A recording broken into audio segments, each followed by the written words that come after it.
pressure ze bikyasubedde abakulu abewaddeyo okutuwa updates na buli kimu kyonna ekigenda maaso ku nsonga z'omwana we ekifaananyi batulaga kimu ng'ali mu kijampa ate bayagadde otulaga ekirala nti ali mu kkomera ate nebakola photoshoot ekifaananyi kyekkomera ki ekigenda mu maaso bannaye. Ebibuuzo bingi ansa ntono ddala. Bannayuganda batandise okwebuuza ekituufu pressure yakwatibwa oba baali mu kabadi nga batulimba. Bangi abaali basanyukidde ekikolwa ky'okukwata pressure olwaleero batandise okuwanika amaloboozi gaabwe nga bagamba nti free pressure. Bagamba nti pressure naye munnayuganda ng'abalala yasobya n'avuma Ssaabasajja ekitaasanyusa bantu ng'era omuntu omulala yenna. Naye bw'aba ng'akwatiddwa aleetebwe mu kkooti tumanye nti bamusalidde avunaaniddwa omusango bwe guti oba agenda kusibwa ebbanga bwe riti. Naye okutugamba nti yakwatibwa teri amanyiwwa gy'ali, ebimukwatako bamwogerera bwogerezi. Waliwo abatugamba ku social media ba Mr. Updates batugamba bugambire era atwaliddwa mu kkomera e Luzira. Twebuuza nti muntu ki atwalibwa mu kkomera nga taleeteddwa mu kkooti kusomerwa misango gimuvunaanibwa? Kigendererwa ki ekiri emabega w'ebintu bino? Yakwatibwa oba baali batuzannya katemba? Byonna mu vidiyo eno. Haji Settuba yagikutuusaako. Haji Settuba musomi wa dduwa. Gw'ayagala okusomera ku dduwa embeera ekutereerere weeyune Haji Settuba ali ku 0703 31 39 25. Haji Settuba akola ku nsonga ez'enjawulo. Tagaba ddagala wabula akozesa dduwa ze ebintu byonna ne bitambula malidaadi sana. Assalamu alaikum warahmatullahi wabarakatuh.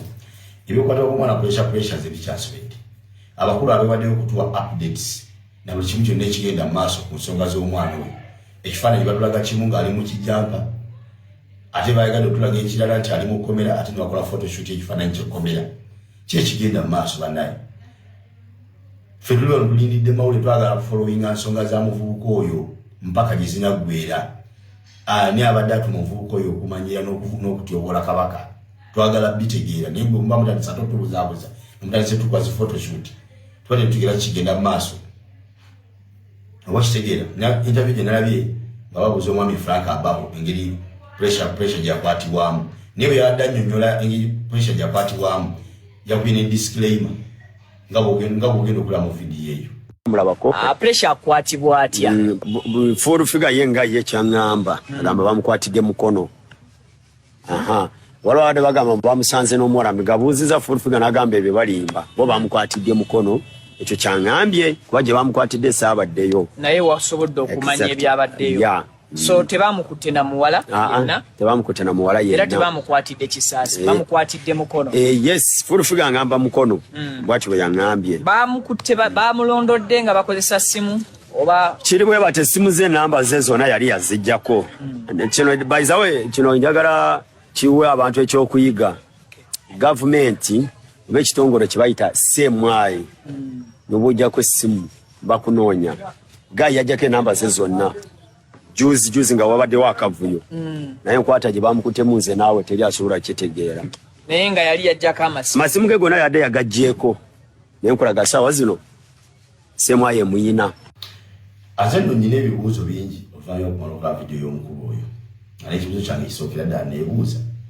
Omukyala Furufiga ono kati naye y'omu ku bakola mu kitongole ekinoonyeza ku buzibu emisango.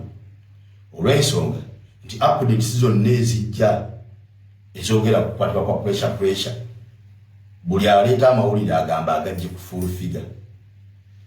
Updates zaavanga e Nalufeenya abaazituwanga nga bagamba Furufiga ya reportinga. Updates zaava ekireka Kasuku ng'ayogera ng'ali mu tuwa updates ezo yali ayogera na Furufiga nga yali ekireka. Furufiga yalabika n'omugamba nti tuli wano ne Katikkiro wa Buganda yatuuse dda. Oba kitegeera. Era Kasuku n'amugamba nti mumpe njogereko naye.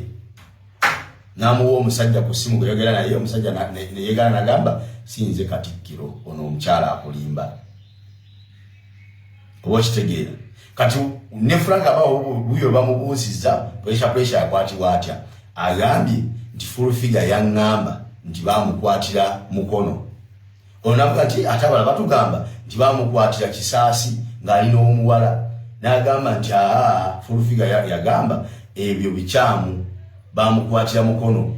Iyo disclaimer yadda kuba era boya gati Full Figure ze kwatu yangamba nze saliyo ne Full Figure watu yakola ki buyangamba kale kizo kirindi Full Figure yomu kubanonyeza kubazibe emisango mu ggwanga Uganda erevo kwali kati okwati omumenyi w'amateeka ngoyo bomuzibe emisango ngoyo pressure okuvira ddala nga akwatibwa mpaka Nalufeenya mpaka Kireka mpaka Luddawa nga Full Figure ali atambula naabo abamukutte yomu kubanonyeza kuzibe emisango. Ekyo kibuzo kyange ekisooka. Ekibuzo ekyokubiri Mukulu Frank Abaha agambye tulina ekitongole kya security mu ggwanga lya Uganda ekiyitibwa CMI ne bw'ojjako amasimu nga wazizza omusango nga kikwetaaga kikunoonya mpaka lwe kikukwata nga ne pressure yajjako amasimu ge ne bamala ne bamukwata. Kati awo ensabira ekitongole ekyo nga Bannayuganda twandisiimye nnyo empeereza yaakyo singa kituyamba ne kikwata ku batemu abatumaliddewo abantu baffe mu ggwanga lya Uganda ne kikwata ku batemu abatakirumira. Ekitongole ekyo ne kikwata ku batemu abatakaweesa. Ekitongole ekyo ne kikwata ku batemu abatabaseeka baffe. Lwaki abo bo CMI tebakwata nga bwe yakutte ono omwana pressure nga abaho bagambye nti ne bw'ojjako amasimu bakola ki bakukwata.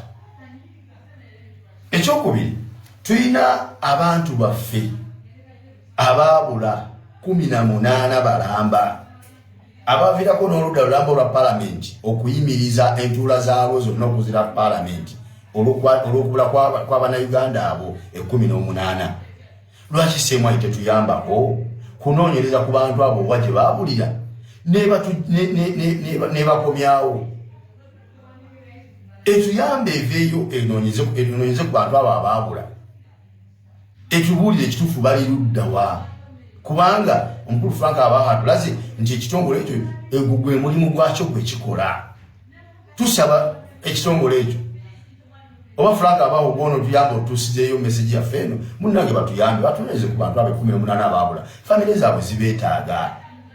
Ba John Bosco Kibalama, ba Muhammad Kanatta, baddamulira bonna nga bwe baabula batuyambe nabo babatuzuulire waje bali waje beekukumye waje babakweka waje babateeka. Okwe kusaba kwange okusinga ku video eyo nga bwenkoze eki nga bwenyiwulidde era tujja kuba basanyufu nnyo nga Abannayuganda okuba nti at least ebikwatagana n'ebyokwerinda security kati esobola okuba nti buli Munnayuganda yenna agiganyulwamu. Naye ekisinga okutuluma n'okutweraliikiriza kwe kuba nti waliwo abaziba emisango CMI besobola okukwata ne babona abaziba emisango beetannabakwata mpaka kati. Kitegeeza nti obutakwatibwa bwabo abaziba emisango b'abamenyi b'amateeka tekitegeeza nti CMI tebamanyi era tekitegeeza nti baagibula.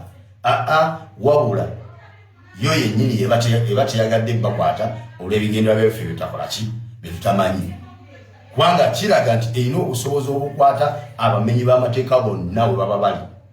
Naye ababedula nga bamenya amateeka ne batakwatibwako tekitegeeza nti CMI eba tebamanyi era tekitegeeza nti ebeera emeddwa bakwata, wabula yeegaana buganye bakwata olw'ebigendera byabyo byetakola ki byetutamanyi. Byebyo nno Bannayuganda musigazza ekibuuzo ku mitima gyammwe.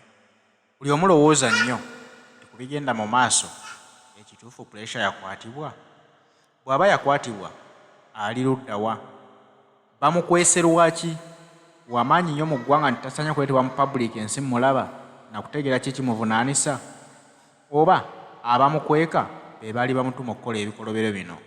Byonna bisoboka nti abaamutumanga okukola ebikolobero bino ate be baalaga nti be bamukutte nga tebaagala kuvunaana muntu waabwe, kubanga akimanyi bulungi nti mmwe mwantuma ate lwaki munvunaana. Kikunoonya mpaka lwe kikukwata nga ne pressure yajjako amasimu ge ne bamala ne bamukwata. Kati awo ensabira ekitongole ekyo nga Bannayuganda twandisiimye nnyo empeereza yaakyo singa kituyamba ne kikwata ku batemu abatumaliddewo abantu baffe mu ggwanga lya Uganda ne kikwata ku batemu abatakirumira. Ekitongole ekyo ne kikwata ku batemu abatakaweesa. Ekitongole ekyo ne kikwata ku batemu abatabaseeka baffe. lwaki abo bo semwayi tebakwata nga bwe yakutte ono omwana pressure nga abaho bagambye nti ne bujjako amasimu bakukwata.